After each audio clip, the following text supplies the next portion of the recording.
Hello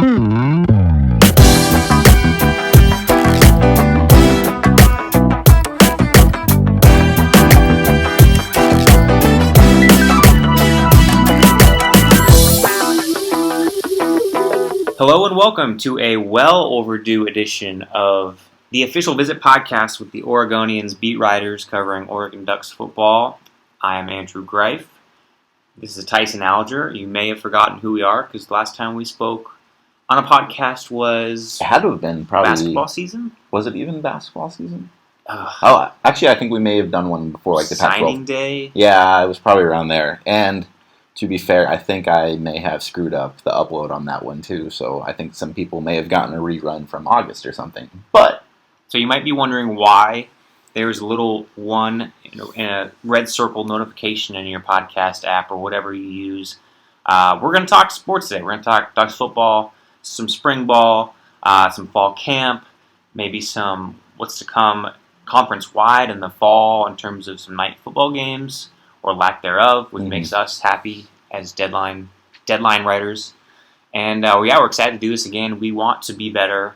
We say this every time, but we want to be better at giving you guys something at least every couple weeks. Yeah, but to be fair, you did have a relatively good excuse for being away for about the last month and a half or so. If you hadn't heard, there is a new addition to the Greif family. Congratulations again. Thank you. Yeah, we're honored to adopt you. Thank you. We had your house is wonderful. By the way, we had a smaller son. 3 weeks or 6 weeks ago now, I should say. And so I was off the radar for a few weeks, and then I've been kind of going around Oregon writing about different stories that don't necessarily involve the Ducks this off season, while Tyson's been doing the yeoman's work of football and basketball and softball and all that stuff. So. But we're back.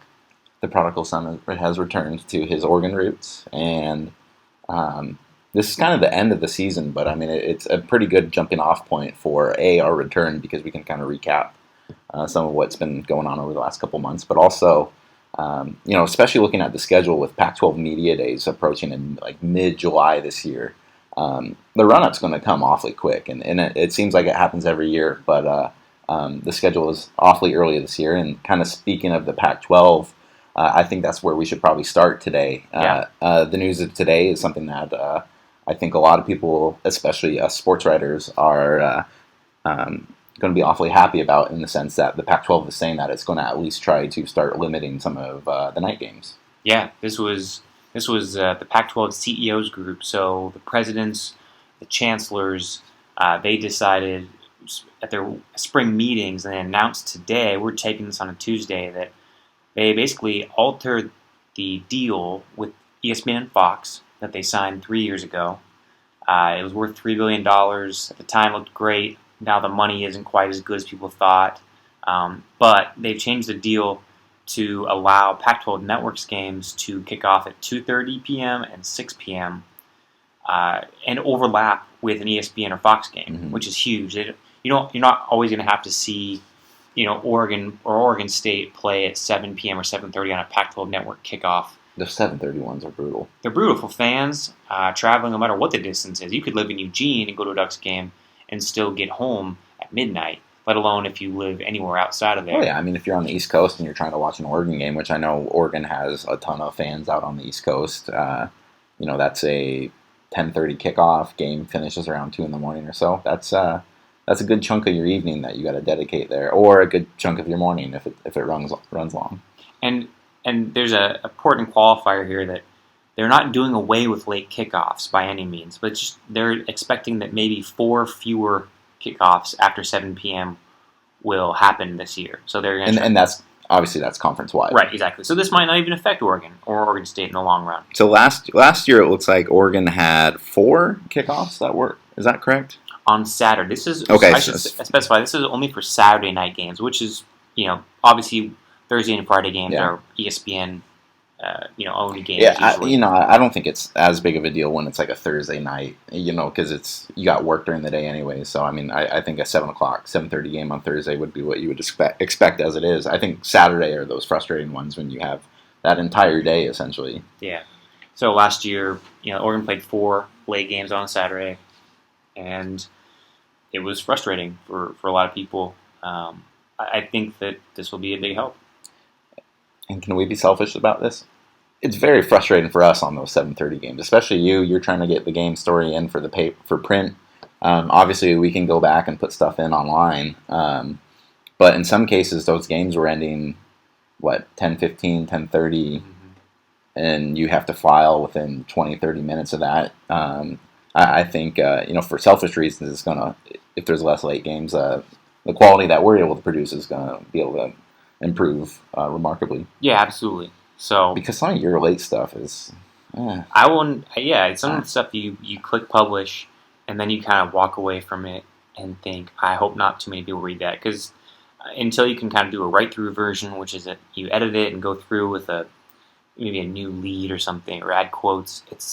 Those late kickoffs are pretty gross. I just got a visual of like Tom Cruise slow motion walking away from an explosion that's behind. You just don't look back at it. You keep walking forward. Yeah, that's true. I'm making your stories sound out like they're pretty terrible when you versus yesterday is an Oregon motto, and it's also mine in the press box. You versus your last post.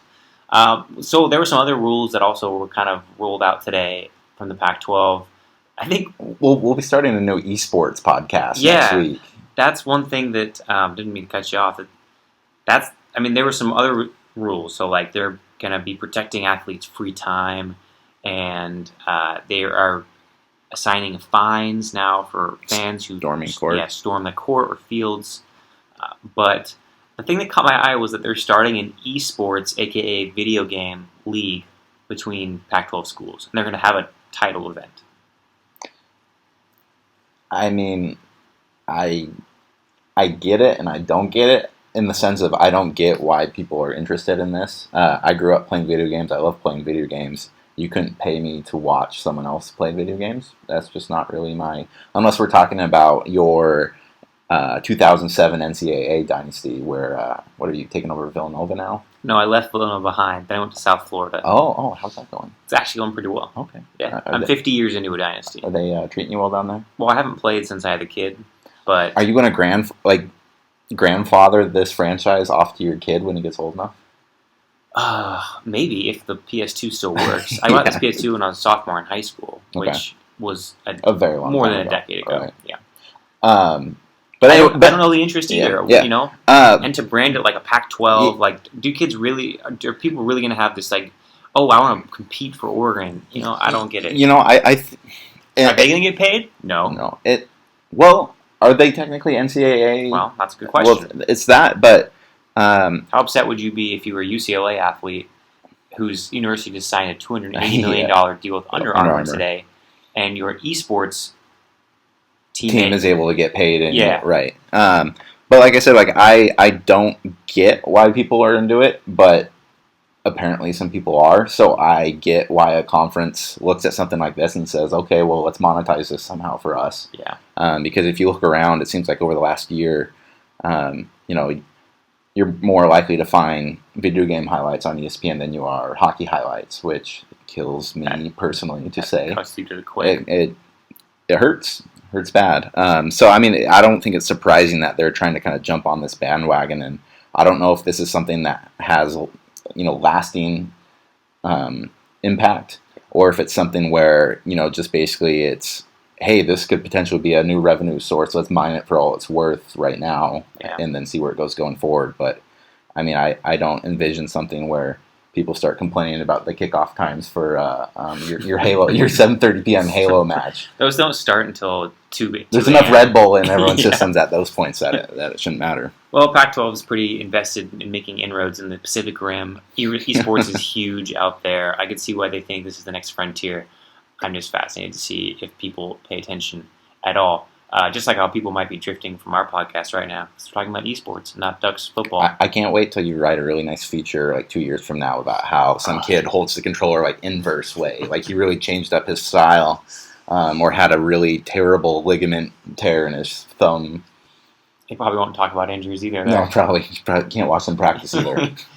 All right, so let's make a painful transition to actual sports now. So you covered spring football. I did. Thank you for doing that for me. You're welcome. It's not my favorite thing of the year to do. If you could potentially change the oil on my car, I would appreciate it because I think it's just about driven into the ground by now. Well, and a lot of the same storylines have been driven into the ground too. We heard all spring. Did you know there's new quarterbacks or a new defensive coordinator or who likes to hear football? Oh man, he loves the sound of football. What were, besides the kind of, I don't know whether you want to look at the obvious or below the surface, what could you actually take away from spring football as something worthwhile that you or you think fans should know about or should have learned? Something that we should have learned. I don't know if this is something you should have learned, but just in terms of heading into the fall, if you're the fan of this team, in past years you have known so much about almost everything. It seems like there's been maybe just like one or two position groups that you have to refamiliar yourself with. Last year with Vernon Adams or like whatever. I think Oregon has the potential to still be pretty decent this year, but how that's going to happen is completely up in the air because you have 6 new players in your front 7. You have a secondary that was terrible last year that, hey, maybe they make leaps and bounds this year coming up. You have new quarterback, maybe potentially a quarterback battle, which who knows if that happens. You have almost a brand new offensive line. You have new faces in the receiving core. So basically, it's still Oregon, and there's still a lot of talent out there. But just how they end up getting their 8 or 9, 10, however many wins this year, I think is going to be much more of a mystery than it's ever been in the past. Because last year you could kind of count on the very deep receivers, and you knew you had Royce Freeman and a relatively experienced offensive line that were going to do all those things. This year you do still have Royce Freeman, but everything else is pretty much up in the air. I mean, I would say the receivers are probably the deepest position on this team, but even there, Darren Carrington, this is going to be his first full season as a number 1 receiver. Yeah, isn't that unbelievable? Which it seems like Carrington's been around for a very long time, and he's incredibly talented, but this is going to be his 3rd new starting quarterback. He had incredible chemistry last year with Vernon Adams. Was that because Carrington was really good? Was it because Vernon Adams was really good? Can you quickly develop that with someone else? Yeah. I think that's an incredibly generalized version of what I thought about the spring, but it's just, fall camp and spring can be just a long trot for us as reporters because we don't get to see anything and whatnot. And sometimes it seems like you have to not necessarily manufacture stories, but kind of, really kind of mine the depths to get interesting topics out of there. Whereas, we're going to come into this fall. I think outside of the secondary, it's almost impossible to name 5 guaranteed starters that are going to be playing. Because there's still new faces on the offensive line. You're not quite sure who's all slotted in the linebackers positions, and especially because Brady Hoke doesn't like talking about individual players as it is too. So it's I think it's going to be a really fun fall, to be honest. Okay, so you were around 2 years ago when Don Pelham took over as defensive coordinator, correct? Correct. So I wasn't here. I was there for that one. I wasn't here for this spring, but I read all your coverage. Hey, thank you. Yeah. One thing that I kept thinking about was how similar the sound bites were from the players talking about their kind of enthusiasm level about Hoke's aggressive attacking defense and the blitz heavy defense that Don Pelham was promising 2 years ago and that didn't quite materialize. I'm just wondering, did you catch any similarities? Did it just come off as kind of the same cliche? We're really excited, turn the page, we're going to be bigger, faster, stronger, that kind of stuff? Or do you think there was some specifics about why the guys on defense were particularly interested in Hoke? Yeah. I think it's kind of hard to get a complete, in terms of comparing this spring to that spring, because a lot of the players we're talking to now about Hoke weren't, the players you were talking to about Pelham back then.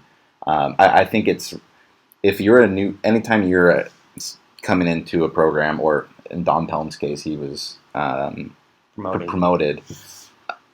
Everyone knows like the words people want to hear. People, especially when it comes to defense, people want to hear aggressive. They want to hear blitzing. They want to hear like all those sorts of things. And if I remember correctly, you did get that out of Pelham during that first spring.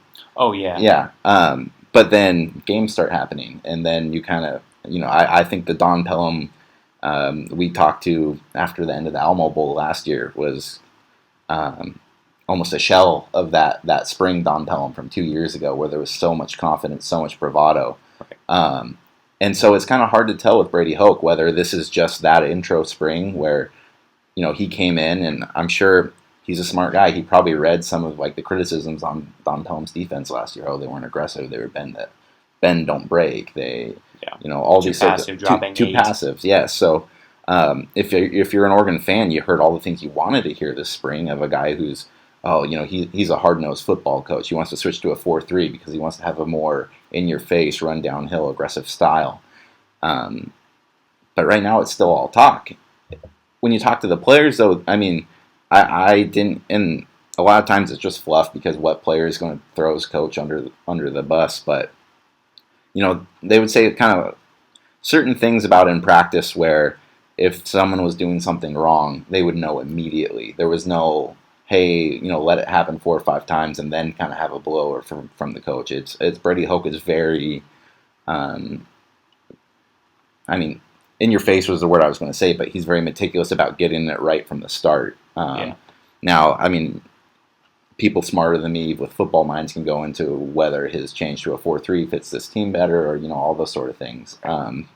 But I think it was a really productive spring for him. But I think we all thought Don Pelham's first spring was relatively productive too. But that also was a little bit of a different situation then because you weren't replacing someone who was fired before. You were promoted because someone retired. So yeah, I think I don't know. I thought it was successful. I think the defense did look a little bit more impressive in the spring game, but you can take that as for what it's worth. You can't hit the quarterback. None of those guys want to kill anybody, but they were also going against an offensive line that was divided into 2 teams as well. So it just makes it hard because I get emails every now and then or Twitter comments saying, "What do you think about what's the vibe like about Hoke?" And it's the same in my eyes. This is from removed this spring, but it's in some ways on a surface level it seems the same as Pelham. There's excitement, there's promises of aggressiveness, but we just kind of have to let it play out. I would say get to 3 games. Yeah. By the time Pac-12 play begins, and that's a true yardstick of where this defense could be. I will say that in just some conversations with other coaches on the defensive side around there, though, they, no one goes out of their way to say anything bad about Don Pelham, especially since he's still on staff. But the coaches seem very into Brady Hoke being there as well. I would agree with that from my conversations too. Just almost anybody that you were talking to, on the defensive side of the ball, just seems very in sync. I think it might be the right word with Brady Hoke there, and maybe the fact that Brady Hoke was head coach before this and kind of knows how to own something, maybe that has something to do with it too. But just it seems like they're on the same page right now. The only thing I'd add to that is that it just seemed like from some reviews I'd heard is that seems like there's more conviction with what Hoke is doing. Whether it's right or wrong, he believes in what he's installing. Yeah. Not that Don Pelham didn't, but because he has more experience as a head coach, like you said, he has more executive experience in saying, "Here's my plan. Here's how we're going to carry it out." I think in the install phase, there's a little more conviction with a guy like that who has been a 3-time head coach than a first-time coordinator, which to be expected on some degree, but I think that it's welcomed. Yeah, and I think you kind of need that too when you're, we've written a billion times about the continuity of Oregon's football staff and how a lot of those guys have been there together for many years.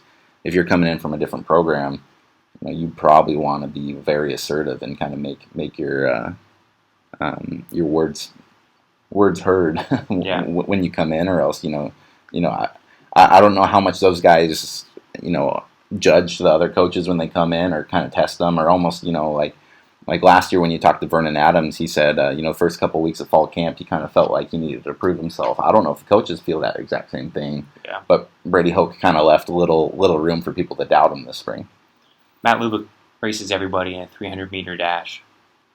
He wins. That's actually what he does. Actually, it's 400 meters, but he does that against the wide receivers sometimes. Devin Allen's the only person to beat him. I think you could take him though, Tyson. I'm in your corner. Well, the thing is he's got He's probably got me if it stretches out and past, what did you say, 300 meters? You have him laterally. I think I could get Matt Lubick in like a 12-yard dash. What about you on... Just short, powerful legs. Okay, let's do a side bet. Pistons. You on skates, because Tyson's a hockey player. I'd kill him. But he gets a 100-meter head start. It's a 400-meter dash. He starts with 300. Oh, man, that's a good question. You on skates. What do you think he tops out at speed-wise? I think he could run a minute, 5 second, 400 meters. That's moving for a 40-year-old. 100 meters. For 400 meters. No. But he gets a 100-meter head. I think I could take him. Can you overcome about 15 seconds? This kind of reminds me of like, what was it? It might have been like Mythbusters or something. They had like a Ferrari race, like a jet from takeoff to. Yeah, it was. And I don't know which one. I think it's more of a Ferrari versus an aircraft carrier with me and Lubick, but sure, because Matt Lubick's in shape. Any other spring football thoughts from the man who covered it? This was a relatively popular. I mean, he's been popular every single spring, or pretty much since he's joined the team. But Charles Nelson going back to offense, I think is kind of an important decision for the Ducks and him and his future, because Charles Nelson isn't going to say no about anything, but he kind of admitted like he was kind of getting run a little bit ragged by the end of last year, and you can completely see why. Like, it's an insane amount of work what he was doing, because not only was he playing offense, playing defense, but he was so involved on special teams too, which I think is his best position. He makes more of an impact on special teams compared to the other players than he does anywhere else, and that was just such a rigorous schedule, and for such a talented player, he's undersized and all those sort of things, but if you want to think this guy has an NFL future, he's got to maybe start specializing at one thing. At least I think he's got enough name value that people are going to come out and see him, but he's got to find a position here. So I think that's going to be beneficial, especially with Braylon Addison and Byron Marshall leaving. Right. I think he can kind of slide into that spot that you've seen those two play the last couple of years. Sure. So I was looking ahead to fall camp. We were talking about yesterday, what are we going to talk about? And I was thinking about spinning it forward to fall camp. And there the media goes, just spinning things. Spinning things the way they want. The first thing for me is Devin Allen, the wide receiver, a hurdler extraordinaire. So we had him on this podcast 2 years ago when he was a breakout redshirt freshman. During the national championship season, and he said that at that time he was planning on, in 2015, the summer, going to the World Championships if he made it in hurdles, World Track and Field Championships. Basically taking, because it always happens in August, returning to the team probably late in fall camp. Season opener in doubt, maybe, but definitely back in time for Pac-12 play. Anyway, he'd miss a considerable chunk of fall camp. That didn't happen because he hurt himself. Right. But the same situation is presenting itself right now, where he has had a tremendous outdoor track and field season and indoor season. He did not participate in practices, spring ball, but stayed connected to the team and is clearly setting himself up for every opportunity to make the Olympics in Rio. If he does that, do we see him again? And when, if we do? Yeah. It's a really interesting question, and I have no doubt that he loves football. He said that a couple times. And the plan is, he said, at a meeting, a Tracktown Tuesdays event in April, to continue playing football. But, I don't think it's a given necessarily. I think that if he goes to Rio, has a great meet, I think all bets are off and you have to reconsider it. So that's one thing I'm just really interested to see. And I wish him all the best, because I really like Devin, and I think he's also that rare crossover talent. But I wonder if his talent is better suited long-term in track and field. I think in his head, because he told me the same thing this spring, that he has all intention to continue playing football, and I think in his head he's being completely honest about that. I think he wants to keep playing football. At some point, though, if you keep excelling as well as he is on the track, at some point it's just going to make sense. Maybe it starts making logical sense of, hey, you need to start doing one thing. when I was talking to him, I was like, are there any guys who do both, like, professionally? And he listed off like 3 or 4 guys. Like, he's kind of researched the history of this. Marquise Goodwin. Yeah. Yeah. But yeah, I think that could be. I mean, it's not like Devin Allen was a huge factor for the Ducks last year, but that's because he was coming off that injury as well. Right. But we all saw how effective he was when he was completely healthy his freshman year, and I don't think anyone's going to argue that he's not back to 100% healthy right now. Yeah. With regards to the quarterback conversation, which quarterback kind of wins the room this summer? I think this summer is a much more fair fight than last year was, when everyone was kind of waiting for Vernon Adams to show up, and you knew he was going to win the job, was likely, and sure enough, he did in just 3 weeks. But I think he's the exception, that quarterbacks who do kind of win over their teammates in the summer and summer workouts definitely have an advantage. I mean, we saw that whenever Adams played, his teammates, like when he came back from injury, his teammates would really go out of their way not to throw shade at their teammates, but they'd say, there's just a confidence we have with Vernon that we don't have with anybody else throwing the ball. And, I wonder if one guy can position himself, because, again, we didn't watch anything beyond the spring game. We don't know how they looked overall. It definitely seems like it's closer than anyone expected between Travis Johnson and Dakota Prukop. But, is one guy going to try to be that quote-unquote leadership, take the leadership mantle this summer during workouts and, at least position himself as the guy to beat? That was one thing Darren Carrington really kind of touched on after the spring game. He was talking about, Vernon got here late, and everyone was kind of questioning him a little bit of just, is this guy really going to come in here and, lead us? And hearts and minds. Yeah, according to that, Carrington Adams pretty much had the locker room within a couple days. He just kind of came in there. People, he just took command of that, and he said that hasn't happened yet with Dakota Prukop. I think a lot of people hoped or expected Prukop to kind of just be like Adams 2.0, a second year of a guy coming in. He has a whole spring to acclimate himself.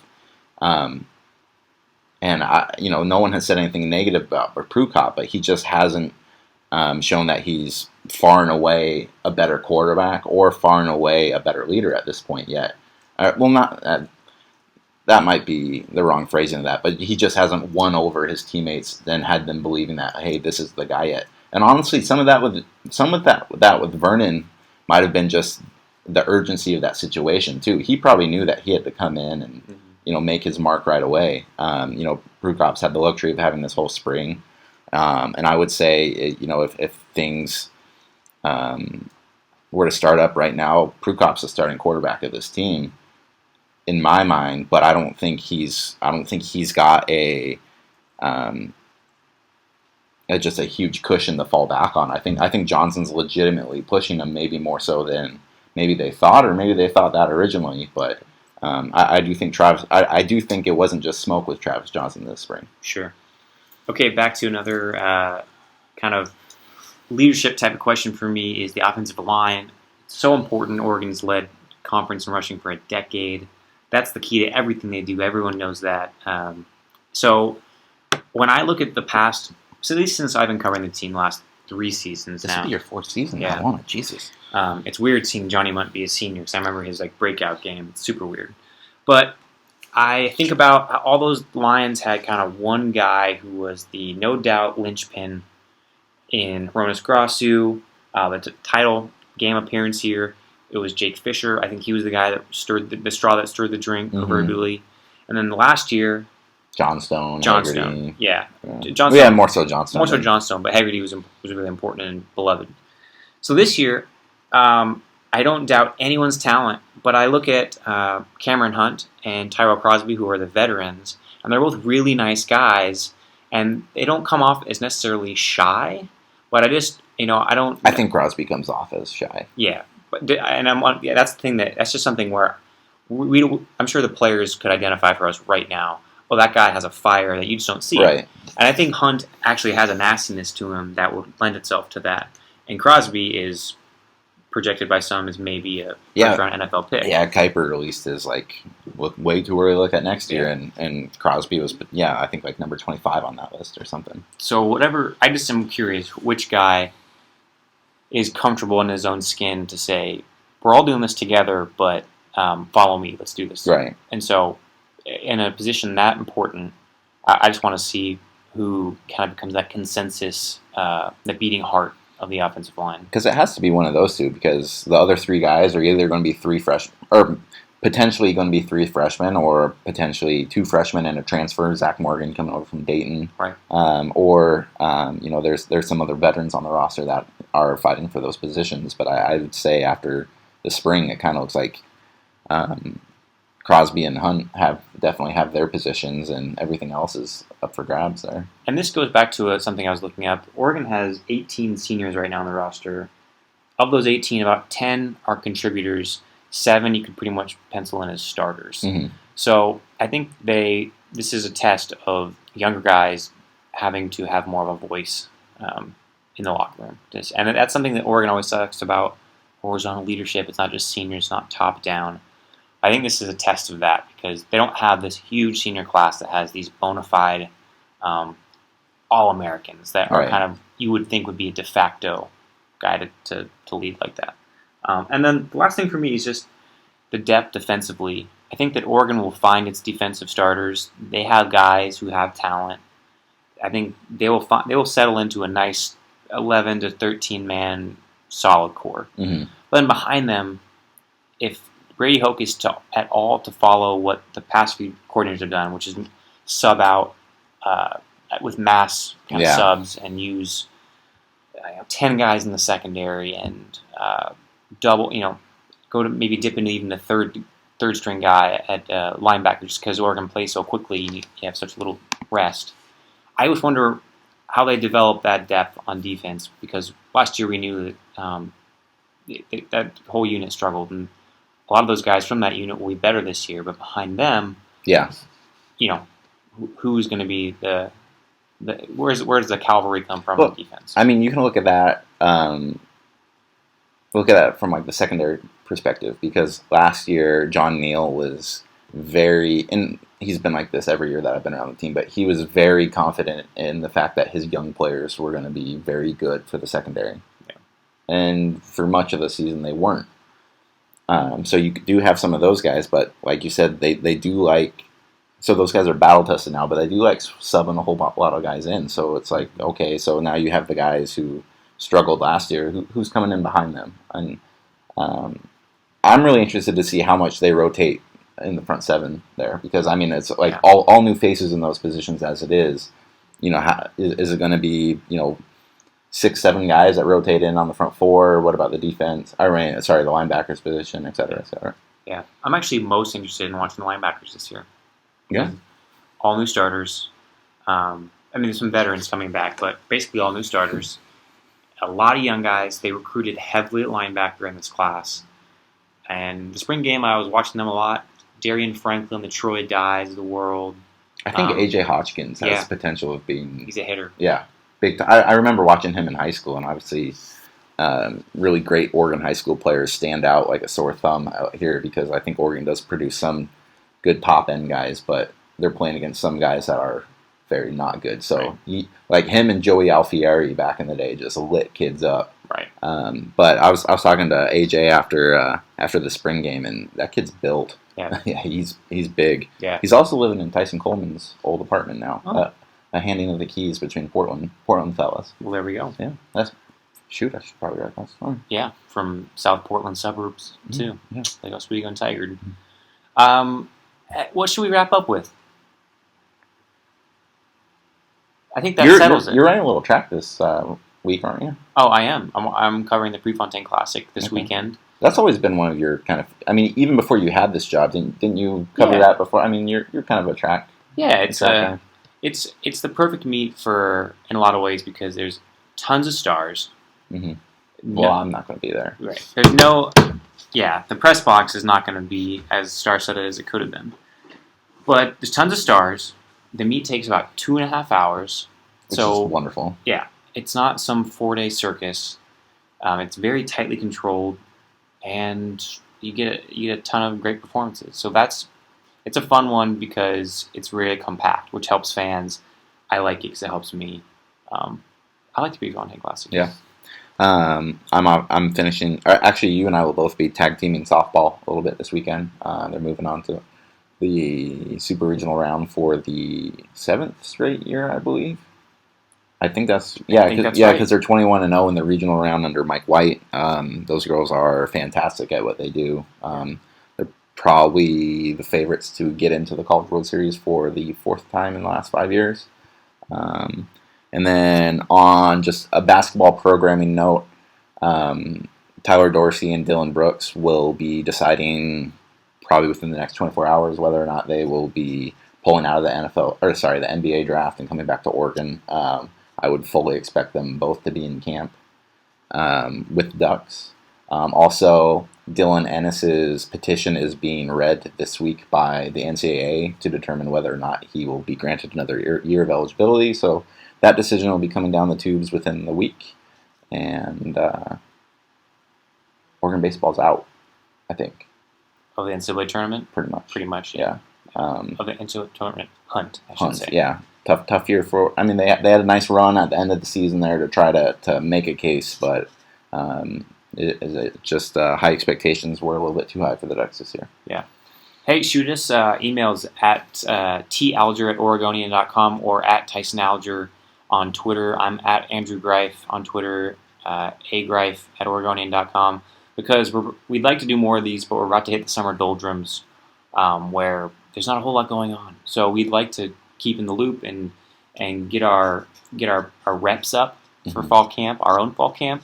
But we want to talk about what you guys want to hear about. So email, drop us a line. Let's do this more often, Tyson. You know what? I would enjoy that. I miss seeing your plaid shirts. Thank you. And I missed your stylish clothes. Thanks for visiting, guys.